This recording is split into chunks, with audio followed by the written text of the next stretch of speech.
கண்களை மூடி எங்களுடைய இருதயத்தை நாங்கள் கர்த்தருக்கு ஒப்புக் கொடுப்போம். இந்த காலை வேளையில் நாங்கள் கேட்போம், ஆண்டவரே இன்று நாள் நீர் எங்களோடு கிருகை செய்யுங்க அப்பா.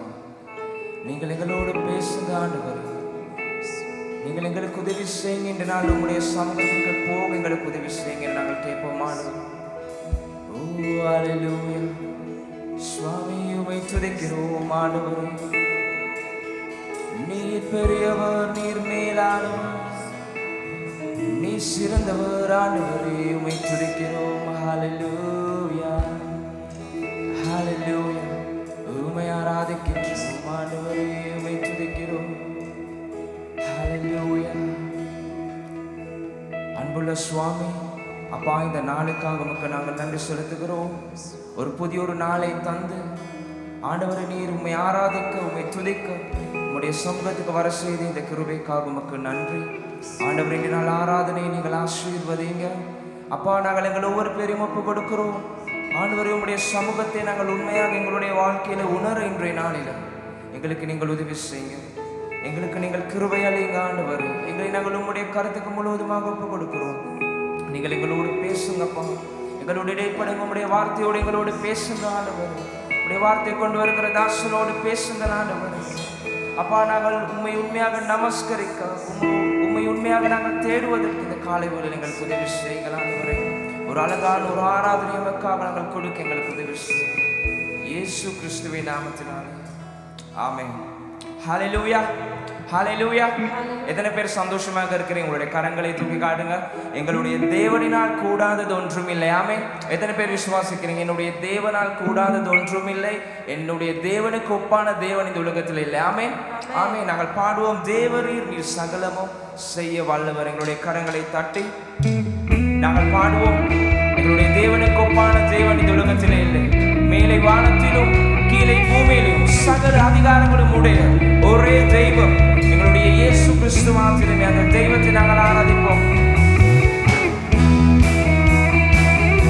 எங்களுடைய கரங்களை நன்றாய் தட்டி எங்களுடைய தேவனை நாங்கள் ஆராதிப்போம்.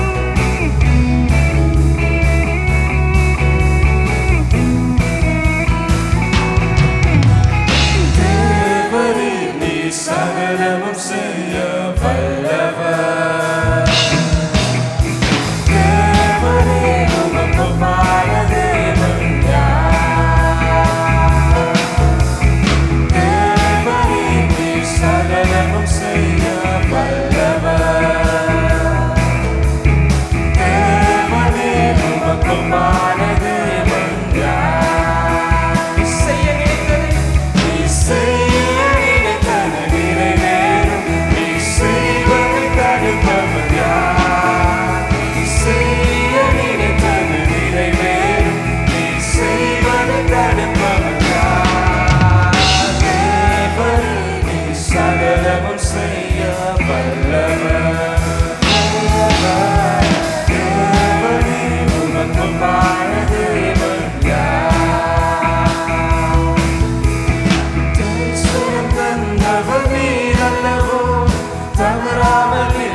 சர்வ வல்ல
சகல அதிகாரங்களும் உடைய சர்வ வல்லமையுள்ள தெய்வம் ஆண்டவரே. உம்மை நாங்கள் ஆராதிக்கின்றோம், உம்மை நாங்கள் துதிக்கிறோம் ஆண்டவரே. நீரே எங்களுடைய தெய்வம் ஆண்டவரே. நீர் எங்களுடைய பரிகாரியான தெய்வம், நீர் எங்களுடைய பரிகாரியான நேசர் ஆண்டவரே. அப்பா, நீர் நிகரே இல்லாத தெய்வம் ஆண்டவரே. உம்மை நாங்கள் ஆராதிக்கின்றோம். நீர் நிகரே இல்லாதவர்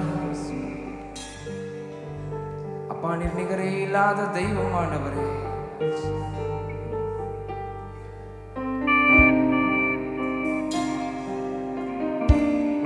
அந்த தெய்வத்தை நாங்கள் அழைப்போம்.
உயர்த்துகிறோம் ஆண்டவரே.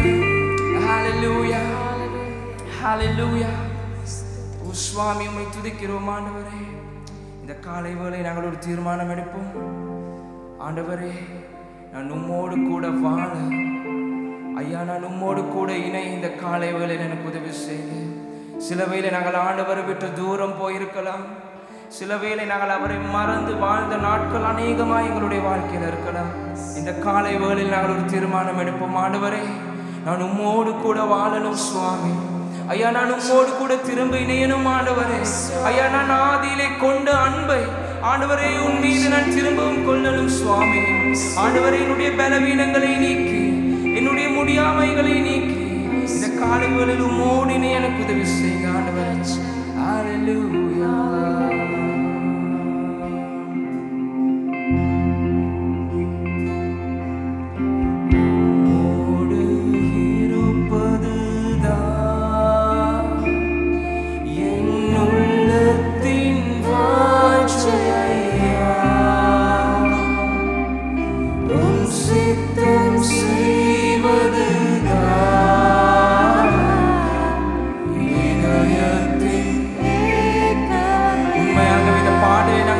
பாடுவோம். உம்மோடு இருப்பதுதான் என் உள்ளத்தின் வாஞ்சை ஐயா. உம் சித்தம் செய்வதுதான் இதயத்தின் ஏக்கம் ஐயா. இயேசையா,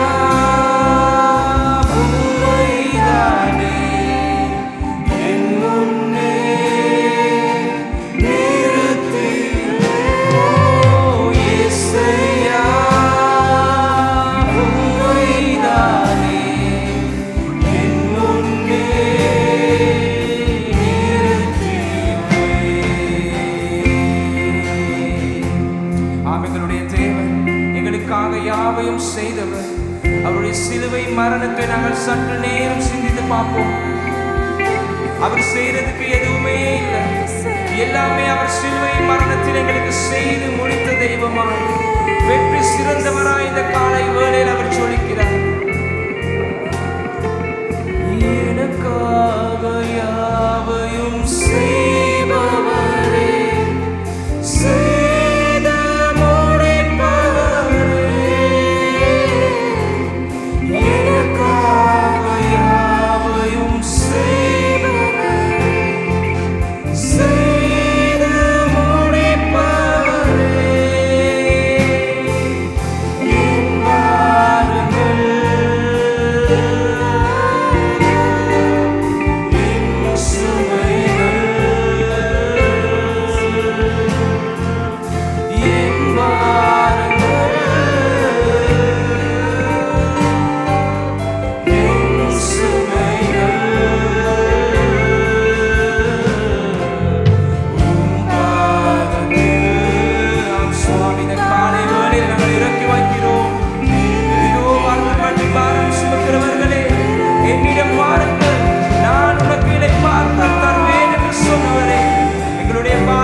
சித்தம் செய்வதுதான் என் இதயத்தின் ஏக்கமையா. உம்மோடு இருப்பதுதான் என் உள்ளத்தின் வாஞ்சையா. உம் சித்தம் செய்வதுதான் சுவாமி, உடைய சித்தத்தை செய்வதே என்னுடைய போஜனமாய் மாறட்டும் இந்த காலை வேளையில். ஹல்லேலூயா, ஹல்லேலூயா சுவாமி. உம்முடைய சித்தம் மாத்திரமே என்னுடைய வாழ்க்கையில நிறைவேறட்டும் ஆண்டவரே. உம்முடைய சித்தம் மாத்திரமே என்னுடைய வாழ்க்கையில நிறைவேறட்டும். உம்முடைய சித்தம் மாத்திரமே என்னுடைய குடும்பத்தில் நிறைவேறட்டும் ஆண்டவரே. ஏசையா, நாங்கள் உம்மை பின்தொடர்ந்து செல்ல ஆண்டவரே, நாங்கள் உமக்காக ஓட சுவாமி நீர் எங்களுக்கு கிருபை அளிங்க இந்த காலை வேளையில். ஆண்டவரே, நீர் இரக்கமுடையவர், நீடிய சாந்தமுடையவர் சுவாமி. உம்மை நாங்கள் துதிக்கிறோம் ஆண்டவரே. தேவனுடைய சமூகத்தை தேடி வந்த தேவ பிள்ளைகள் அனைவருக்கும் இனிய காலை வணக்கத்தோடு உங்கள் அனைவரையும் இந்த இணையதளத்துக்கு அன்போடு கூட வரவேற்கின்றோம். துதிகளின் மத்தியில் வாசம் செய்கிறதான நம் தேவாதி தேவனை நீங்கள் எங்கள் சபையோடு இணைந்து ஆராதித்திருப்பீர்கள் என்று நான் நம்புகிறேன். நாங்கள் எந்த நிலையில், எந்த சூழ்நிலையில், எந்த இடத்துல இருந்தாலும் நாம் அவரை உண்மையோடும் முழு உள்ளத்தோடும் முழு ஆத்மாவோடும் துதிக்கும் நேரத்தில் அவர் எங்களோடு வாசம் செய்வாராக. ஆமேன். முக்கியமான அறிவித்தலுக்காக செவி கொடுப்போம். ஒவ்வொரு ஞாயிற்றுக்கிழமை தோறும் காலை 7 மணிக்கு கிள்ளப்பனையில் இருக்கின்ற எங்கள் கல்வாரி சபையில் காலை 7 மணிக்கு தமிழ் ஆராதனை நடைபெறும். இந்த ஆராதனை வேலைக்கு வந்து உங்களுக்கு கலந்து கொள்ள கடினமாக இருந்தால் உங்களால் யூடியூப் மற்றும் ஃபேஸ்புக் மூலமாக எங்களோடு இணைந்து கொள்ளலாம். உங்களுக்கு மேலும் உங்களுக்கான ஆராதனை ஒளி அமைப்பு ஆடியோ வாட்ஸ்அப் மூலமாக பெற்றுக்கொள்ளலாம். திரை காண்கின்ற இந்த இலக்கத்தின் ஊடாக தொடர்பு கொண்டு உங்களுக்கான ஆராதனை வாட்ஸ்அப் ஆடியோ மூலமாக கேட்டு மகிழலாம். பிரியமானவர்களே, அதே போல் உங்களுக்கான முக்கியமான ஜெப தேவைகள் இருந்தால் இந்த வாட்ஸ்அப் ஊடாக இணைந்து கொண்டு உங்கள் ஜெப குறிப்புகளை எங்களுக்கு அணுகவும். உங்களுக்காக தேவ பிள்ளைகள் ஜெபத்தின் வழிநடத்தலுக்காக காத்து கொண்டிருக்கிறார்கள். அதே போல் குடும்பமாக இணைந்து ஜெபிக்க, தேவனை ஆராதிக்க, தேவனுடைய வார்த்தைக்கு செவி சாய்க்க ஒவ்வொரு வியாழக்கிழமை மாலை 6:30 மணிக்கு எங்களோடு இணையுங்கள். தேவனை ஆராதிப்பதில் மகத்துவமான காரியங்களை கற்றுக் கொடுத்தது தாவீது.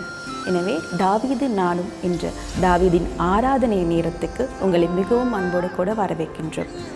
ஒவ்வொரு வெள்ளிக்கிழமை தோறும் மாலை 7 மணிக்கு எங்கள் இணையதளத்தில் நடைபெறும். எனவே தேவனை ஆராதிக்க, அவரை தொழுது கொள்ள உங்களை அன்போடு கூட வரவேற்கின்றோம். இப்பொழுது தேவன் உங்களுக்காக வைத்திருக்கிற ஆவிக்குரிய மன்னா, தேவனுடைய செய்திக்காக நாங்கள் அனைவரும் செவிசாய்ப்போம். நன்றி. கர்த்தர் உங்களை ஆசீர்வதிப்பாராக. இந்த காலை பொழுதிலே கர்த்தருடைய வார்த்தையை தியானிக்கும் முகமாக 1 கொரிந்தியர் 3ஆம் அதிகாரம். இது ஒரு பெரிய பிரசங்கம். எல்லாம் பேச எனக்கு இன்னைக்கு நேரம் இருக்குமோ தெரியாது. அப்படி முடிந்த அளவு பேசுகிறேன். முடியாவிட்டால் மீண்டும் ஒரு முறை வரும் பொழுது இதன் தொடர்ச்சியை உங்களுக்கு சொல்லித் தருகிறேன். 1 கொரிந்தியர் 3ஆம் அதிகாரம் 5ஆம் வசனம் முதல் 15ஆம் வசனம் வரை தான் என்னுடைய கொட்டேஷன். ஆனால் அது பெரிய ஒரு பகுதியாக இருப்பதனால நான் 10ஆம் வசனத்திலிருந்து 15ஆம் வசனம் வரைக்கும் வாசிக்கிறேன். ஆனால் வீட்டில் போயிட்டு விருப்பமாக இருந்தால் இந்த முழு அதிகாரத்தையும் வாசிங்க. இந்த முழு அதிகாரமும் மிகவும் பிரயோஜனமுள்ள ஒரு அதிகாரம். வாசிக்கத்தக்கதாக மாத்திரம் திருப்பிக் கொள்வோம். 1 கொரிந்தியர் 3ஆம் அதிகாரம் 10ஆம் வசனத்திலிருந்து 15ஆம் வசனம் வரையில். எனக்கு அளிக்கப்பட்ட தேவ கிருபையின் படியே புத்தியுள்ள சிற்பாசாரியைப் போல் அஸ்திபாரம் போட்டேன். வேறொருவன் அதன் மேல் கட்டுகிறான், அவனவன் தான் அதன் மேல் இன்ன விதமாய் கட்டுகிறான் என்று பார்க்க கடவன். போடப்பட்டிருக்கிற அஸ்திபாரமாகிய இயேசு கிறிஸ்துவை அல்லாமல் வேறே அஸ்திபாரத்தை போட ஒருவனாலும் கூடாது. ஒருவன் அந்த அஸ்திபாரத்தின் மேல் பொன், வெள்ளி, விலையேறப்பட்ட கல், மரம், புல், வைக்கோல் ஆகிய இவைகளை கட்டினால் அவனவனுடைய வேலைப்பாடு வெளியாகும். நாளானது அதை விளங்க பண்ணும். ஏனெனில் அது அக்கினியிலே வெளிப்படுத்தப்படும். அவனவனுடைய வேலைப்பாடு எத்தன்மை உள்ளதென்று அக்கினியானது பரிசோதிக்கும். அதன் மேல் ஒருவன் கட்டினது நிலைத்தால் அவன் கூலியை பெறுவான். ஒருவன் கட்டினது வெந்து போனால் அவன் நஷ்டமடைவான். அவனோ ரட்சிக்கப்படுவான், அதுவும் அக்கினியில் அகப்பட்டு தப்பினது போல் இருக்கும். இந்த காலை பொழுதிலே இந்த கொரிந்தியர் சபையிலே, கொரிந்தியர் நிருபத்திலே அப்போஸ்தலனாகிய பவுல் இந்த சபை விசுவாசிகள் மத்தியிலே இருந்த சில பிரச்சனைகளுக்கு தீர்வுகளை கொடுக்கிறார். இந்த சபை விசுவாசிகள் மத்தியிலே ஒரு பிரச்சனை இருந்தது. அந்த பிரச்சனை என்னவென்று சொன்னால், சபையிலே வாக்குவாதங்கள், பேதங்கள், பொறாமைகள் இருந்துச்சு. இப்போ நீங்கள் நினைக்கலாம், இது கொரிந்தி சபையில் தான் இருக்குது, எங்கள் சபையில் இருக்காதுன்னு நினைக்க முடியும். எங்கே அப்படி இருக்குது? 3ஆம் வசனத்தில் அப்படி இருக்குது. பொறாமையும் வாக்குவாதங்களும் பேதங்களும் உங்களுக்குள் இருக்கிறபடியால் நீங்கள் மாம்சத்துக்குரியவர்களாய் இருந்து மனுஷ மார்க்கமாய் நடக்கிறீர்கள் அல்லவா என்று சொல்லுது. சபை விசுவாசிகள் மத்தியில் என்ன இருந்துச்சு? பொறாமை, வாக்குவாதம், பேதங்கள் இருந்தது. அல்லா கவனிங்க. ஒரு சபையில் இதுகள் இருக்குமாக இருந்தால், பொறாமை, வாக்குவாதம், பேதங்கள், பிரிவினைகள், கோஷ்டிகள் சபையில் சின்ன சின்ன குட்டி குட்டி கிளிக்ஸாக, கிளப்பாக பிரிந்து ஜனங்கள் இருப்பாங்களாக இருந்தால் அந்த சபை ஆரோக்கியமான ஒரு சபை அல்ல. அப்போஸ்தலனாகிய பவுல் கொரிந்தி சபையில் இருந்த இந்த பிரச்சனையை கண்ட பொழுது, கேட்டறிந்த பொழுது, சிலருக்குள்ளே ஃபேவரிசம், பட்சபாதம் இருந்தது. சிலர் சொன்னாங்க, நாங்கள் பவுலை சேர்ந்தவங்க, பவுல் தான் எங்கட பாஸ்டர். சிலர் சொன்னாங்க, நாங்கள் அப்போலோவை சேர்ந்தவர்கள், அப்போலோ தான் எங்களுடைய பாஸ்டர். ஜனங்களுக்குள்ளே பிரிவுகள் இருந்தது. ஊழியக்காரர்களை அவங்க பிரித்து கொண்டாங்க. இவர் தான் எங்களுடைய பாஸ்டர், இவர் தான் எங்களுடைய பாஸ்டர் சொல்லி ஜனங்க என்ன செய்தாங்க? ஊழியக்காரர்களுக்குள்ளே பிரிவினைகளை உண்டாக்கினார்கள். அதுதான் பவுல் சொல்ற, யாரு பவுல், யாரு அப்போலோ? தமிழ் பைபிளில் இருக்கு 9ஆம் வசனத்தில் உடன் வேலையாட்கள், உடன் வேலையாட்கள். ஆங்கிலத்தில் இருக்கு ஃபெலோ ஒர்க்கர்ஸ், ஃபெலோ ஒர்க்கர்ஸ், உடன் வேலையார்கள் என்றால் கிரீக்க பாஷையிலே டயக்கனோய், டயக்கனோய் என்று சொல்லப்படுகிறது. டயக்கனோய் என்றால் கிரீக்க பாஷையில் இந்த உடன் வேலையார் சொன்னால், நாங்கள் தமிழில் சொல்லுவது அந்த எடுப்புடி, எடுப்புடி வேலைகள் செய்கிறவங்க, சின்ன சின்ன வேலைகள் செய்கிறவங்க தான் கோ ஒர்க்கர்ஸ் அல்லது ஃபெலோ ஒர்க்கர்ஸ், உடன் வேலையாட்கள். நாங்கள் நான் அந்த ஊழியம் செய்கிறேன், இந்த ஊழியம் செய்கிறேன்னு சொல்லி எங்களோட கொளரை நாங்கள் ஒசத்தி கொள்ள முடியாது. வர்ஷிப் டீம் செய்கிற ஊழியம் பெருசு, அஷரிங் செய்கிற ஊழியம் தாழ்வு, அப்படியெல்லாம் ஒன்றும் கிடையாது. வர்ஷிப் டீம் செய்கிற ஊழியமும் அஷரிங் செய்கிற ஊழியமும் கர்த்தர் பார்வையில் 2 ஒன்று தான். உயர்ந்த ஊழியம், தாழ்ந்த ஊழியம் அப்படி இல்லை. நான் செய்கிற ஊழியம் முக்கியம், நீங்கள் செய்கிற ஊழியம் முக்கியம் இல்லை சொல்லி ஒன்றும் இல்லை. இந்த ஆலயத்தில் மலசல கூடத்தை ஒருவர் கழுவாராக இருந்தால் அதுவும் ஒரு ஊழியம்தான், அதுவும் ஒரு ஊழியம்தான். ஊழியத்திலே பாகுபாடுகள் இல்லை. நீங்கள் 20 வருஷம் ஊழியம் செய்யலாம், நீங்கள் 30 வருஷம் ஊழியம் செய்யலாம், நேற்று ஒருத்தர் ஊழியம் செய்யலாம்.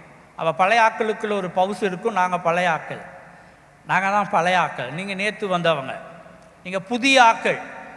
அப்படி நினைப்பீங்களா இருந்தாலும் முதிர்ச்சி இல்லை.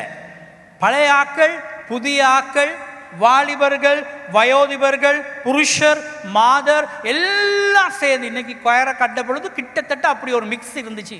எல்லாம் இருந்தாங்க, வாலிபர் இருந்தாங்க, புருஷர் இருந்தாங்க, மாதரும் இருந்தாங்க, எல்லாம் இருந்தாங்க. எல்லாம் சேர்ந்து வேலை செய்யும் பொழுது அது ஒரு ஆரோக்கியமான திருச்சபையாக இருக்கிறது. அப்போ நாங்கள் யார்? ஆண்டவருடைய சமூகத்தில் நாங்கள் யார்? 9ஆம் வசனத்தைப்படி நாங்கள் யார்? நாங்கள் யாரப்பா? நாங்கள் உடன் வேலையாட்கள். நாங்கள் உடன் வேலையாட்கள். கிரீக்க பாஷைப்படி சின்ன சின்ன வேலைகளை செய்கிறவங்க. நாங்கள் பெரிய ஆட்கள்னு நினைக்கக்கூடாது. நீங்கள் நினச்சிங்களா இருந்தால் நாங்கள் பெரிய ஆட்கள் சொல்லி உங்களுக்கு ரொம்ப தூரம் போக முடியாது. நீங்கள் 20-30 வருஷம் ஊழியம் செஞ்சுருக்கலாம், பரவாயில்ல. ஆனால் உங்களுக்கு ஒரு பரந்த மனசு இருக்கணும், புதுசாக வாரவங்களோடையும் வேலை செய்கிறதுக்கு, புதுசாக வாரவங்களுக்கு இடம் கொடுக்கறதுக்கு, புதுசாக வாரவங்களுக்கு தருணம் கொடுக்கறதுக்கு. அவங்க தப்பு பண்ணுவாங்க, அவங்கள தட்டி கொடுக்கறதுக்கு, அவங்க மிஸ்டேக் நடக்கலாம், அவங்களை திருத்தத்துக்கு ஏதுவான வழிமுறைகளை செய்வதற்கு நாங்கள். ஓகே, என்னுடைய மெயின் போர்ஷனுக்கு இப்போ நான் வாரேன் 10ஆம் வசனத்தில். ஓகே, பவுல் சொல்கிறாரு, எனக்கு அளிக்கப்பட்ட கிருபையின்படி புத்தி உள்ள சிற்பாசாரியை போல் அஸ்திபாரம் போட்டேன். அவள் என்ன சொல்றாரு? எனக்கு ஆண்டவர் கொடுத்த கிருபையின்படி நான் ஊழியம் செய்வேனாக இருந்தால் அது கர்த்தருடைய கிருபை. என்னது பிரதர்? கிருபை. அவள் சொல்றாரு, எனக்கு ஆண்டவர் கொடுத்த கிருபையின்படி நான் அஸ்திபாரம் போட்டேன், வேறொருவன் கட்டுகிறான். இப்போ ஊழியங்களில் இந்த ஷட்டில் ரிலே, பேட்டன் ரிலேன்னு இருக்குல்ல, பேட்டன் ரிலேயில் ஓடுவாங்க, விளையாட்டு போட்டிகளை ஓடி ஒருத்தர் வந்து அந்த பேட்டனை இன்னொரு ஆளுக்கு கொடுப்பாங்க, அதிலிருந்து அவங்க எடுத்துக்கிட்டு ஓடுவாங்க, அவங்க ஓடி அவங்க இன்னொருத்தருக்கு கொடுப்பாங்க. அப்போ வெற்றின்னு சொல்லக்கொள்ள அந்த வெற்றியில் எல்லாருக்கும் சரி பங்கு இருக்குது, எல்லாரும் அந்த வெற்றி கோப்பையை கொண்டாடலாம். ஒருத்தருடைய வெற்றி இல்லை. ஊழியத்தில் சபை வளர்ச்சியில் யாராவது ஒருத்தர் சொல்லுவாங்களா இருந்தால் நான் தான், எல்லாமே நான் தான், நான் இல்லாட்டி ஒன்றும் நடக்காது, இல்லாட்டி நான் தான் அப்படின்னு நினைப்பீங்களா இருந்தால் அது ஒரு நல்ல ஒரு முதிர்ச்சி அடைந்த காரணம் இல்லை. ஒரு ஊழியக்காரர் எப்பயும் நான் இல்லாட்டியும் வேலை நடக்கணும், நான் இல்லாட்டி ஒன்றும் நடக்காதுன்னு நினச்சிங்களா இருந்தால் ஊழியக்காரர் நாங்கள் மாறி மாறி போவோம். கர்த்தருடைய ஊழியத்தை கர்த்தர் பொறுப்படுத்தி செய்து கொண்டு போவார். கர்த்தருடைய ஊழியம் தடைப்படாது. ஊழியக்காரர்கள் இல்லாதான், நீங்கள் இல்லாட்டி இன்னொருத்தர், நான் இல்லாட்டி இன்னொருத்தர், கர்த்தருடைய வேலையை அவர் செய்து கொண்டு போவார். அதனால் ஊழிய தருணம் உங்களுக்கு யாராவது கொடுத்தா, எனக்கு இங்கே எப்படின்னு தெரியலை, சில சபைகளில் ரொம்ப டிமாண்ட் பண்ணுவாங்க. அதாவது நினச்சிக்கொள்ளுங்க, நீங்கள் பாஸ்டருக்காக ஊழியம் செய்யலை, நீங்கள் சண்டே சர்வீஸுக்கு இந்த ஸ்கூலில் ரெஜிஸ்டரில் மார்க் போடுறதுக்காக வரலை, பாஸ்டருக்கு போயிட்டு முகத்தை காட்டிட்டேன் சர்ச் வந்துட்டேன், இல்லை நீங்கள் வரலை, நீங்கள் சண்டே சர்வீஸுக்கு வாரது ஆண்டவருக்காக. உங்களுக்கு ஏதாவது ஊழியம் கொடுக்கப்பட்டிருந்தால் அது கர்த்தர் கொடுத்த ஒரு தருணம். ஒருவேளை அடுத்த வேளை உங்களுக்கு அந்த தருணம் கிடைக்காமல் போகலாம். ஸோ தருணங்களை பயன்படுத்திக் கொள்ளுங்கள், கனம் பண்ணுங்கள். உங்களுக்கு ஏதாவது ஒரு தருணம் சபை கொடுக்குமாக இருந்தால் ரொம்ப டிமாண்ட் பண்ணி இருக்காதபடி அந்த தருணத்தை பற்றி கொள்ளுங்கள். காரணம், நாங்கள் உடன் வேலையாட்கள், கோவர்க்கர்ஸ், நாங்கள் உடன் வேலையாட்கள். இதில் நான் என்னை மெச்சிக்கொள்வதற்கு ஒன்றுமே கிடையாது. ஒரே அஸ்திபாரம், கர்த்தராகிய இயேசு கிறிஸ்து தான் சபையின் அஸ்திவாரம். 11ஆம் வசனத்தில் இருக்கு, இயேசு கிறிஸ்து தான் சபையின் அஸ்திவாரம், அவருக்கு மேலே தான் எல்லாம் கட்டப்படுகிறது. கட்டப்படுகிற எல்லாம் இயேசு கிறிஸ்துவை அடிப்படையாக. நாங்கள் யாருக்காக ஊழியம் செய்கிறோம்? கடைசியில் என்னத்தை கொண்டு போகிறோம்? பரலோகத்துக்கு, ஆத்துமா ஆதாயம். நாங்கள் ஆண்டவருக்காக செய்கிற ஆத்துமா ஆதாயத்தை தான் தேவனுடைய சமூகத்துக்கூடாக ஒரு நாளைக்கு நாங்கள் கொண்டு போக போகிறோம். ஓகே, 12ஆம் வசனம் ரொம்ப முக்கியமான ஒரு வசனம். அதில் பாருங்க, ஒருவன் அந்த அஸ்திபாரத்தின் மேல், எல்லாரும் சேர்ந்து வசிப்போமா? 12ஆம் வசனம் ரெடியா? ஒருவன் அந்த அஸ்திபாரத்தின் மேல் பொன், வெள்ளி, விலையேற பெற்ற கல், மரம், புல், வைக்கோல் ஆகிய இவைகளால் கட்டினான். ஓகே, இந்த இடத்துல எத்தனை காரியங்கள் இருக்கு? இந்த வசனத்தில் எத்தனை காரியங்கள் இருக்கு? பொன், வெள்ளி, விலையேறப்பெற்ற கல், மரம், புல், வைக்கோல். 5, கிட்டத்தட்ட 5, 6. இப்போ எல்லாரும் ஊழியம் செய்கிறது என்னமோ உண்மை தான். ஆனால் என்னோட கோச்சுக்கொள்ளாதீங்க, எல்லாருடைய ஊழியத்துக்கு அவங்க பெற்றுக்கொள்ளுகிற ரிவார்ட்ஸ் ஒரே மாதிரி இல்லை. இங்கே இல்லை, அங்கே போன பிறகு சிலருக்கு இங்கேயும் கிடைக்கும், சிலருக்கு அங்கேயும் கிடைக்கும். அங்கே அதாவது அங்கே நான் சொல்கிறது பரலோகம்.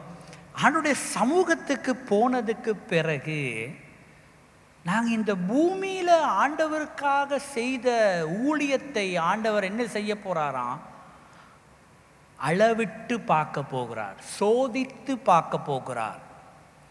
சோதித்து பார்த்து யார் யார் கடவுள். இப்போ இங்கே நாங்கள் நிறையா செய்யலாம், சிலர் ரொம்ப செய்வாங்க. ஆனால் அங்கே போய் ஆண்டவர் எங்களோட ஊழியங்கள் எல்லாம் ஒரு மெஷினில் போடுவார். இந்த ஏர்போர்ட்லலாம் ஸ்கேனிங் மெஷின்ஸ் இருக்கும்ல, போட்டால் அங்கிட்டால வரும்ல, அந்த மெஷினில் அதுக்குள்ளே என்ன இருக்குன்னு எல்லாம் ஸ்கேன் பண்ணுறாங்க. அந்த மாதிரி எங்களோட ஊழியங்கள் எல்லாம் ஆண்டவர் ஒரு பக்கமாக இப்படி போட்டு அடுத்த பக்கத்தில் அந்த ஸ்கேனிங் மெஷின் வந்து நெருப்பு, அக்கினியில் போடுறாரு. சரியா? அக்கினியில் எங்களை போடும் பொழுது மற்ற பக்கத்தால் வர்றதுக்கு மட்டும்தான் ரிவார்ட்ஸ், மற்றதுகளுக்கு ரிவார்ட்ஸ் இல்லை. என்னென்ன சரி அக்கினியில் போடப்படுது, ஓகே. பொன் நெருப்பில் போட்டால் என்ன ஆகும்? தங்கமாகும், சுத்தமாகும், பசும் பொன்னாகும். அதில் இருக்கிற அனாவசியமான உலோகங்கள் எல்லாம் சுட்டரிக்கப்பட்டு பியோர் கோல்டு இல்லையா, ரொம்ப பசும் பொன்னு சொல்லுவாங்க தமிழில். பசும் பொன், பொண்ணை நெருப்பில் போட்டால், தங்கத்தை நெருப்பில் போட்டால் மற்ற பக்கத்தில் பசும் பொன்னொண்டு வரும். வெள்ளி நெருப்பில் போட்டால் என்ன ஆகும்? அதுவும் நகைக்கோட. வெள்ளி கெட்டு போகுமா? வெள்ளியுடைய தரம் குறையுமா? பசும் வெள்ளியாக வெளியே வரும். அந்த பக்கத்தால் வெள்ளி, அதில் இருக்கிற அனாவசியமான உலோகங்கள் எல்லாம் சுட்டரிக்கப்பட்டு பியோர் சில்வராக வெளியே வரும். அப்போ 2 வெளியே வருது. ப்ரெஷஸ் ஸ்டோன்ஸ், விலையேறப்பட்ட கல். ஆங்கில பைபிளில் இருக்குது ப்ரெஷஸ் ஸ்டோன்ஸ், விலையேறப்பட்ட கற்கள். தங்கம், வைரம், இந்த மாதிரி கற்கள் நெருப்பில் போட்டால் என்ன ஆகும்? கருகி போயிருமா? அந்த கல்லுடைய மதிப்பு குறைஞ்சி போகுமா? அதுவும் அங்கிட்டு ரொம்ப கிளீனாக வரும். அப்போ 3 காரியங்கள் கிளீனாக வருது. அடுத்தது என்னது இருக்கு? மரத்தை நெருப்பில் போடுறீங்க, அடுத்த பக்கத்தில் என்ன வரும்? சாம்பல் தான் வரும். புல் போடுறதுக்குள்ளே பொசுங்கிடும். வைக்கோல் பொசுங்கிடும். அப்ப 6 விஷயங்கள். 3 நிலைத்திருக்குது, 3 நிலைத்திருக்கவில்லை. நீங்க செய்யற ஊழியம் இந்த 6ல் என்னது? பூமியில பார்த்தீங்கன்னா நீங்க செய்யற ஊழியம் சில வேளை மரமா இருக்கலாம், சில வேளை புல்லா இருக்கலாம். அதாவது எங்கள் சீனியர் பாஸ் அடிக்கடி சொல்லுவார், கமிட்மெண்ட் இல்லாமல் ஊழியம் செய்கிறது, கமிட்மெண்ட் இல்லாமல் ஊழியம் செய்கிறதுல பெரிய ஒரு தாக்கம் இல்லை. கமிட்மெண்ட் தான் இன்றைக்கி. Commitment versus convenience. இன்றைக்கி நிறைய பேர் ஊழியம் செய்கிறது கன்வீனியன்ஸ், சௌகரியத்தில் தான். கமிட்மெண்ட்னு சொல்கிறது ஒரு அர்ப்பணிப்பு. என்னது? அர்ப்பணிப்பு. எனக்கு தெரியும் நிறைய பேர் அர்ப்பணிக்கிறீங்க. ஒருவேளை இங்கே காலையில் 7 மணிக்கு ஆராதனை, 6:30 மணிக்கு வர வேண்டியிருக்கலாம். துக்ககரமாக எங்களுடைய ஊழியங்கள் சில நேரம் மரமாக இருக்கிறது, சில நேரம் புல்லாக இருக்கிறது, சில நேரம் வைக்கோலாக. மக்கள் வேணும்னா வந்து நல்லா இருக்கு உங்களோட ஊழியம் நல்லா இருக்கு. சிலவங்க இந்த வடிகால் என்கரேஜ் பண்ணுறதுக்காகவும் சொல்லுவாங்க, உங்களோட ஊழியம் நல்லா இருக்கு. உண்மையிலையும் சொல்லுவாங்க, அப்செட்டாக இருக்குன்னு சொல்ல இல்லாததுக்கும் சொல்லுவாங்க. இன்றைக்கி நல்லா இருக்கு உங்களோட வர்ஷிப், இன்றைக்கி உங்கள் மெசேஜ் நல்லா இருக்குது. சில வேளை என்ன கேட்டீங்க, இல்லை கேட்க கிடைக்கல, நான் கொஞ்சம் பிஸியாக இருந்தேன், ஆனால் நல்லா இருந்துச்சுன்னு கேள்விப்பட்டேன்பாங்க. நல்லா இருந்துச்சுன்னு கேள்விப்பட்டேன், ஃபுல்லாக மெசேஜ் கேட்க முடியலை. தப்பு எடுக்காதீங்க. சில பேர் இந்த டீச்சர்ஸ்மார் மற்றவங்களாம் பிஸியில் இருப்பீங்களே, அப்போ மெசேஜ் கேட்க கிடைக்கல. ஆனால் சொல்லிக்கிட்டாங்க, பேசிக்கிட்டாங்க, இன்றைக்கி சர்வீஸ் நல்லா இருந்துச்சுன்னு பேசிக்கிட்டாங்கன்னு சொல்லுவாங்க. ஆனால் நாங்கள் உட்காந்து வார்த்தையை கேட்கறது இல்லை. கடவுளுக்கு செய்கிற ஊழியத்தை ஒரு அர்ப்பணிப்பாக நாங்கள் செய்கிறது இல்லை.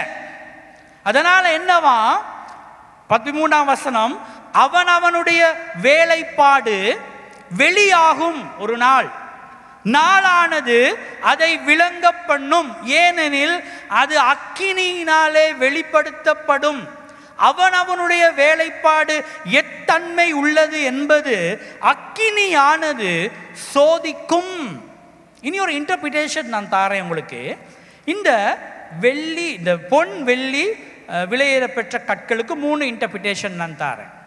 ஓகே, இதே எங்களோட சீனியர் பாஸ்டர் கிட்ட கற்றுக்கொண்டது. நான் கோல்டு, வெள்ளி அப்படின்னா அது என்னத்துக்கு இன்டர்பிரிட்டேஷன் கொடுக்கலான்னு சொன்னா, இன்னைக்கு எங்களுடைய கேரக்டர், எங்களுடைய நடத்தை பண்பு. வெள்ளி, கோல்டு என்னது? எங்களுடைய கேரக்டர், என்னுடைய நடத்தை பண்பு. என்னுடைய நடத்தை பண்பில், என்னுடைய கேரக்டரிலே நான் கர்த்தருக்கு முன்பதாக உண்மையும் உத்தமமுமாக நான் வாழ எதிர்பார்க்கப்படுகிறேன். சிலவங்க வரமாட்டாங்க சர்ச்சுக்கு, வராட்டி அவங்கள விசாரிக்கும், சர்ச் விசிட் பண்ணுவாங்க, கால் பண்ணுவாங்க இல்லையா? அப்போ கால் பண்ணி கேட்போம், போன வாரம் உங்களை சந்திக்கலை, அடுத்த வாரம் நான் வருவேன் அப்படிம்பாங்க.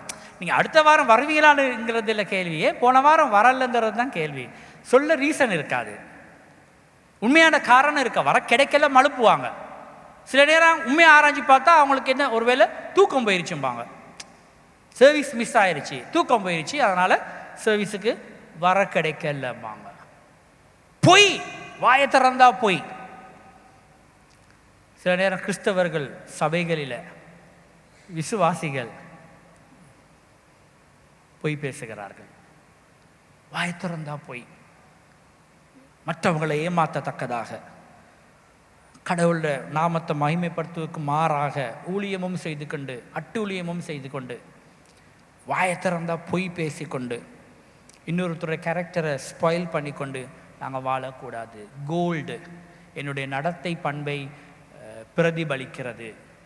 ஆண்டவருக்கு முன்பதாக நான் பொன்னாக விளங்கணுமா இருந்தால் என்னுடைய நடத்தை பண்பில் நான் பசும் பொன்னாக நான் இருக்க வேண்டும். பொய், ஏமாத்து, பித்தலாட்டம் இல்லாமல் உங்களுடைய ஆம் ஆம் என்றும், உங்களோட ஆமேன் ஆமேன் என்றும், உங்களோட எஸ் எஸ் என்றும், உங்களுடைய நோ நோ என்றும் நீங்கள் இருக்க ஆண்டவருடைய வார்த்தையிலே எதிர்பார்க்கப்படுகின்றீர்கள். மேலும் சில்வர், வெள்ளி, வெள்ளி என்னத்தை கருதுகிற சோல் வினிங், ஆத்துமா ஆதாயம்.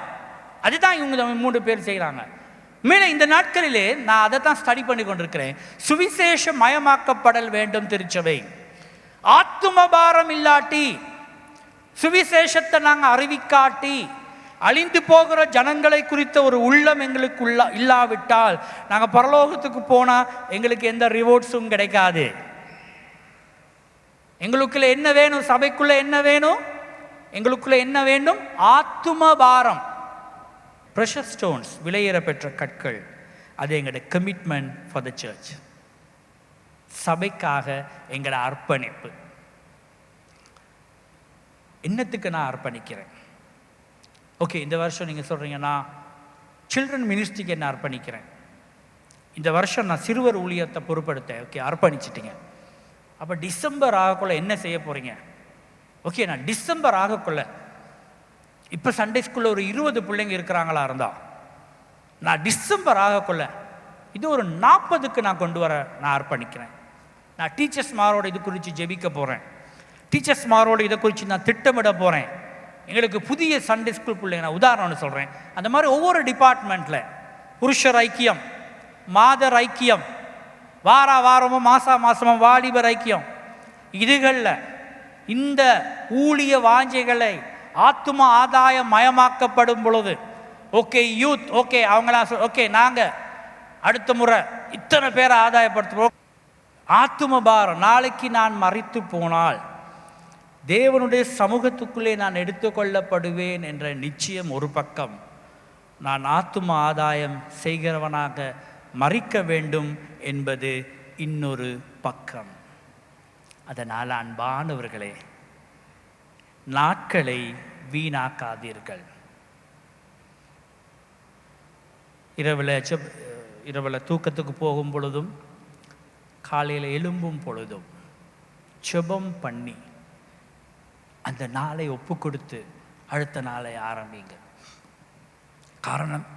காரணம் என்னவென்றால், ஒவ்வொரு நாளையும் கர்த்தர் எங்களுக்கு கொடுத்திருக்கிறார் அவருடைய வேலையை செய்யத்தக்கதாக. தொடர்ந்து ஜெபிங்க. எங்களோட பிரச்சனைகள் ஒரு பக்கம் போடுவோம். ஆண்டவர் எங்களுக்கு கொடுத்திருக்கிற கடமையை, ஊழிய பொறுப்பை நாங்கள் செய்வோம். ஆகவே இந்த காலை பொழுதிலே நாங்கள் கர்த்தருடைய நாமத்தின் மகிமைக்காக எங்களுக்கு தேவன் கொடுத்திருக்கும் தருணங்களை பயன்படுத்துவோம். இந்த இடத்துல இருக்கிற ஒவ்வொருவரும் நீங்கள் ஒவ்வொரு நாளும் ஒரு சேலஞ்ச் எடுத்து, இன்றைக்கி நான் படுக்கைக்கு போகிறதுக்கு முன்னால் ஏதாவது ஒரு ஆப்பர்ச்சுனிட்டி நான் எடுப்பேன் ஆண்டவரை பற்றி மற்றவங்களுக்கு பேசுவதற்கு. அதுதான் முக்கியம். இன்றைக்கி நாங்கள் எல்லாரும் எதிர்பார்க்கிறது சர்ச்சுக்குள்ள ஊழியம். 1.5 மணித்தியாலம் ஒன்று பேசிக்கலி ஒரு சர்வீஸ். இதில் எத்தனை பேர் தான் ஊழியம் செய்ய முடியும் சபையில்? ஆனால் வெளியில் நிறைய ஊழியங்க இருக்குது, நிறைய ஆத்துமாக்கள் இருக்காங்க. அவங்கள குறித்து பாரம் எங்களுக்கு இல்லை. எங்களுக்கு அவங்கள குறித்து ஒரு பாரம் இல்லை. ஏன்னா நாங்கள் இங்கே கம்ஃபர்டபுளாக இருக்கிறோம் தானே. முடிஞ்சா இடைக்கிட கொஞ்சம் கஷ்டப்படுகிற பிரதேசங்களுக்கு போய் பாருங்கள். அங்கே ஊழியர்கள் படுகிற கஷ்டங்களை பாருங்கள், அங்கே விசுவாசிகள் படுகிற கஷ்டங்களை பாருங்கள். நான் கடவுள் எங்களுக்கு எல்லாம் கொடுத்துருக்கிறார். கொழும்பு சபைகளுக்கு எல்லாம் கொடுத்துருக்கிறார். அதனால் சமஸ்தியாக்கடிட்டு கத்தம அவரேஜ் எடுத்தால் கொழும்பு சபைகள் ரொம்ப கம்ஃபர்டபுளான சபைகளாக இருப்பதனால அந்த கம்ஃபர்ட் ஜோனில் இருந்து எங்களோட ஆட்கள் வாரத்துக்கு விருப்பம் இல்லை. ஆனால் ஆண்டவர் உங்களை ஏன் இந்த பூமியிலே வைத்திருக்கிறார்? இந்த காலை பொழுதிலே நான் முடிக்க விரும்புகிற இடம் அது தான். நாங்கள் செய்கிற எல்லா ஊழியங்களையும் செய்வோம், எதுவுமே உயர்வு தாழ்வு இல்லை. ஆனால் இந்த ஆண்டு ஆத்தும ஆதாயத்துக்காக ஜெபிப்போம், ஆத்தும பாரத்துக்காக ஜெபிப்போம், ஜெபித்து கொண்டே இருப்போம். ஒரு நாள் ஆத்துமாக்களை ஆண்டவர் சபைக்கு கொடுப்பார். அந்த வாஞ்சை எங்களுக்குள்ளே வர வேண்டும். இது எங்கள் சபை, இது நம்ம சபை. ஆமென். எங்களோட சபையை நாங்கள் என்ன செய்யணும்? நேசிக்க வேண்டும். எங்களோட சபையை நாங்கள் என்ன செய்ய வேண்டும்? கனம் பண்ண வேண்டும். கர்த்தர் எங்களை வச்சிருக்கிற இடத்துக்கு நாங்கள் என்ன செய்யணும்? நன்றியாக இருக்க வேண்டும். அதனால் நாங்கள் எப்பொழுதுமே கர்த்தர் கொடுத்திருக்கிற சபைக்கு, கர்த்தர் கொடுத்திருக்கிற சபை தலைமைத்துவத்துக்கு நன்றியாக இருந்து அவர்களுக்காக ஜெபிக்க, திசையில இருந்து ஒவ்வொரு ஊழியக்காரர்களுக்காக ஜெபிக்கிற கடமைப்பாடு உங்களுக்கு உண்டு. ஊழியர்களை ஜெபத்திலே தாங்கும் கடமைப்பாடு உங்களுக்கு உண்டு. நீங்க ஊழியர்களை விசாரிக்கிற கடமைப்பாடு உங்களுக்கு உண்டு. எல்லாரும் சொல்லுவாங்க, எங்களை பாஸ்டர் விசாரிக்கலைன்னு தானே சொல்லுவாங்க, பாஸ்டர் எங்களை விசிட் பண்ண இல்லைன்னு தானே சொல்லுவாங்க. ஊழியர்களை நீங்களும் விசிட் பண்ண இருக்கு, ஊழியர்களை நீங்களும் விசாரிக்க இருக்கு, அவர்களுக்காக ஜெபிக்க இருக்கு, அவர்களுக்கு பக்கபலனாக இருக்கு. சும்மா வந்து சும்மா இருந்துட்டு போகாதபடி நாங்கள் பாரத்தோடு இந்த காலை பொழுதிலே இந்த வார்த்தை உங்கள் இருதயங்களை தைத்திருந்தால், இந்த வார்த்தைகள் உங்கள் இருதயங்களை குத்தி இருந்தால் கர்த்தருக்கு ஸ்தோத்திரம். வார்த்தை தைக்க வேண்டும், வார்த்தை குத்த வேண்டும். இன்னைக்கு நாங்கள் ஆத்தும பாரத்தோடு எழும்பி போக வேண்டும். ரட்சிக்கப்படாத ஜனங்களுக்காக அழுது ஜெபிக்கணும். எஸ்தர்கள் எழும்ப வேண்டும், நெகேமியாக்கள் எழும்ப வேண்டும், தெபோராக்கள் எழும்ப வேண்டும், திருச்சபையிலே அன்னாள்கள் எழும்ப வேண்டும், ரூத்கள் எழும்ப வேண்டும். வெறுமனே மகளிர் தினத்தில் ஜெபம் பண்ணி மட்டும் போதாது. இன்னைக்கு வந்த பெண்கள் ஒவ்வொருவரும், ஆண்கள் உள்ளார் எல்லாரும் கர்த்தருக்காக எழும்ப வேணும். எழும்பும் பொழுது எழுப்புதல் வரும். எழுப்புதல் வரும் பொழுது சபையை ஆண்டவர் அசைப்பார். அல்லேலூயா, அல்லேலூயா. கண்களை மூடுவோமா? கொஞ்ச நேரம் கண்களை மூடி இந்த காலை பொழுதிலே, கர்த்தாவே இந்த காலை பொழுதிலே நான் செய்யும் ஊழியம் பொன்னாகவும் வெள்ளியாகவும் விலையேறப்பெற்ற கல்லாகவும் மாற வேண்டும். வெறுமனே மரமாக, புல்லாக, வைக்கோலாக போய்விடக்கூடாது சுவாமி. அப்பா, இந்த சபையிலே யார் யார் எல்லாரும் உண்மையும் உத்தமமோடு உம்மை சேவிக்கிறார்களோ, உமக்காக தங்களை அர்ப்பணித்திருக்கிறார்களோ, உமக்காக ஒரு ஊழிய வாஞ்சியில் இருக்கிறார்களோ, ஒவ்வொரு பிள்ளைகளுக்காக நான் ஜெபிக்கிறேன். அப்பா, நீங்கள் இந்த பிள்ளைகளை பொறுப்படுத்திக் கொள்ளுங்க சுவாமி. அல்லேலூயா. ஓரியாந்தாலா பல ஷிக்கல பல பல பல பல துரியாந்தாலா பல ஷிக்கல பல ரியாந்தாலா பல. அல்லேலூயா. நன்றி சுவாமி, நன்றி ஆண்டவரே. ஓ ஸ்தோத்திரம் ஆண்டவரே.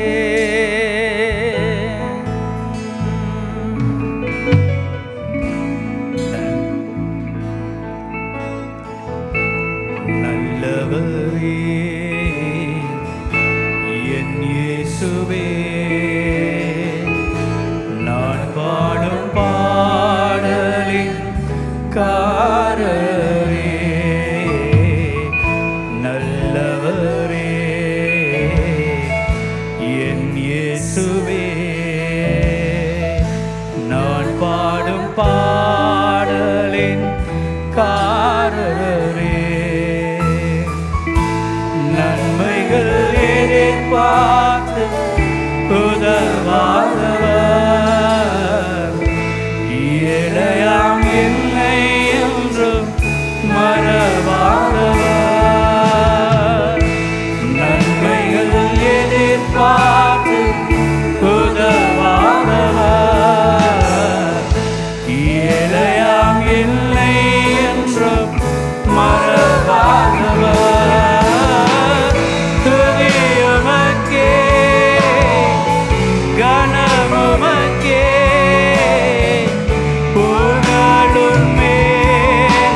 உடைய பிள்ளைகளுடைய வாழ்க்கைக்கு மேலாய் அசைவாடும் அசைவாடும் நீர் இல்லாமல் எங்களுக்கு வாழ்க்கை இல்லை என்பதை நாங்கள் உணரத்தக்கதாக. எத்தனையோ பேர் எங்களுடைய வாழ்க்கையில வந்து போகலாம், ஆனால் நீர் மாறாதவர் சுவாமி, நீர் மாறாதவர், நீர் எங்கள் பலன். இந்த காலை பொழுதில் யாராவது சுகவீனமாக இருப்பார்களாக இருந்தால் அவர்களுக்காக ஜெபிக்கிறேன். உம்முடைய சுகமாக்கும் கரம் இப்பொழுதே பிள்ளைகளை தொட்டு சுகம் கொடுப்பதாக. யார் எல்லாரும் நிம்மதி இல்லாமல் மனக்கலக்கத்தில் இருக்கிறார்களோ, திங்கட்கிழமை ஆனால் நான் என்ன செய்வேன் என்று கலக்கத்தில் இருக்கிறார்களோ அவர்களுக்காக ஜெபிக்கிறேன். அற்புதம் நடத்தும் சுவாமி. தேவைகளை சந்தியும் ஆண்டவரே, தேவைகளை சந்தியும் அப்பா. ஓ உம்முடைய கிருபையாலே உம்முடைய பிள்ளைகளை மூடி மறைத்து இந்த வாரம் இந்த மக்களுக்கு ஒரு ஆசீர்வாதமான வாரமாக அமைத்து கொடும். இந்த பிள்ளைகள் புறப்பட்டு போகும் பொழுது உம்முடைய பிரசன்னத்தோடு புறப்பட்டு செல்ல இந்த ஒவ்வொரு ஜனங்களை ஆசீர்வதியும். எல்லா பழி பாவங்களுக்கும் வழி விலக்கி தேவ கிருபையாலே உம்முடைய பிள்ளைகளை மூடி உமக்கு எல்லா துதி கன மகிமையை கொடுக்கிறோம். பெரிய ஒரு கரகோஷம் ஆண்டவருடைய நாமத்தின் மகிமைக்காக கொடுப்போமா? அவர் நல்லவர், அவர் அற்புதமானவர். ஆமென், ஆமென். எல்லாரும் சொல்லுவோம், என் ஆத்துமாவே கர்த்தரை ஸ்தோத்திரி, என் முழுமே அவருடைய பரிசுத்த நாமத்தை ஸ்தோத்திரி. என் ஆத்துமாவே கர்த்தரை ஸ்தோத்திரி, கர்த்தர் செய்த சகல உபகாரங்களையும் என்றென்றும் மறவாதே. ஆமென். கர்த்தர் தாமே உங்களை ஆசீர்வதிப்பாராக.